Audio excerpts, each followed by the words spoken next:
What's going on, everyone? It's Marco from PhoneDog.com, and welcome to the Samsung Galaxy S5 versus iPhone 5S camera comparison video. These two are unmistakably the two big flagships from two different companies, and both hold sort of best-in-class cameras. And if you happen to buy one of these, you tend to use the camera since they are so good. But also, if you'd like to see an official PhoneDog dogfight of the S5 and 5S, make sure to give this video a thumbs up and leave a comment below letting us know you'd like to see that in the near future. The iPhone 5S is regarded and widely accepted as the best everyday mobile phone camera you can buy.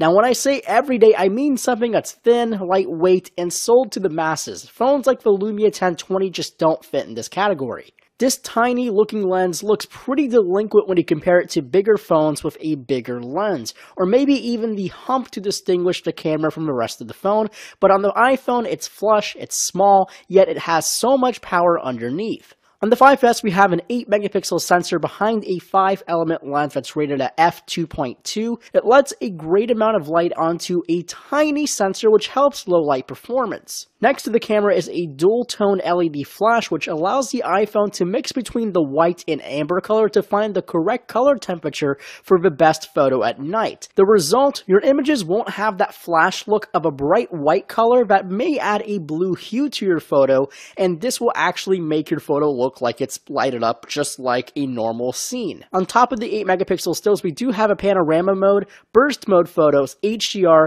and we have two video modes, either a full 1080p at 30 frames per second or a slow motion video at 720p at 120 frames per second. On the S5, we'll have a slightly larger sensor backed with 16 megapixels, so that's double the resolution of the iPhone 5S and the same f2.2 rated aperture on the lens. This too should work fairly well in low light. There is a single flash on the Samsung Galaxy S5, so you may want to do some touch up when it comes to low light photography like red eye, and some of the skin tones may have that white harsh look. Other features include HDR, burst mode, slow and fast motion video, and a hugely respected 4K UHD recording right on the Samsung Galaxy S5. So now we know what these two are capable of, now it's time to put them to the test. Let's actually kick things off with the software of these two. The iPhone 5S has one of the most simplest yet most intuitive camera applications in the world. You don't have manual settings, which makes sense to me, but if you want to have control over things like ISO and possibly the shutter speed,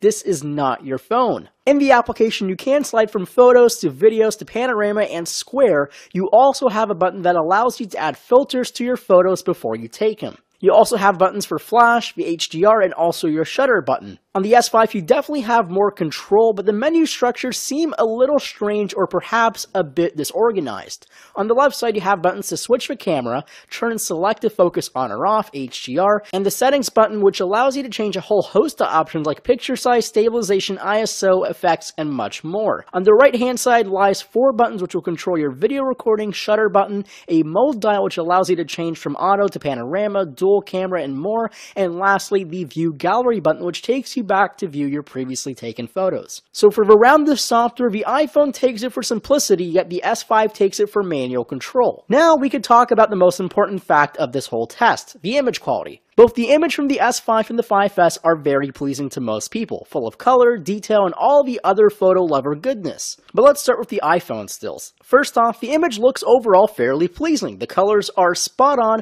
but detail may be on a tad on the soft side there, and when we crop in just a bit, you can see where detail becomes non-existent. Now, this is really pushing a mobile phone camera to its extreme limit. You're really not going to crop into your photos on a daily basis, but this is really worth a mention since we are going to be comparing the quality of the photos and also all the other aspects. Now let's take a look at the photo from the S5, and one thing you can tell right off the bat is the colors are just a bit different from the one on the iPhone. Here it is side by side, taking at exactly the same time, and I have to say the iPhone looks more true to color than the Samsung Galaxy S5. But now let's take a look at detail. The S5 is reasonably a bit sharper than the 5S, all due to the slightly larger sensor and those extra megapixels. The sensor on the S5 is pretty high quality, which means the photos will come out very, very good regardless of the colors, even if they are just a bit off. Next is video quality. In pure resolution alone, the Samsung Galaxy S5 has an overall advantage. 4K versus 1080p is a common war on the internet, and 4K will always win. More does mean better here. So let's take a look at two clips, one in 1080p from the 5S and one in 4K from the Samsung Galaxy S5. The iPhone has a very good look to it. It's colorful, not too oversaturated, very smooth,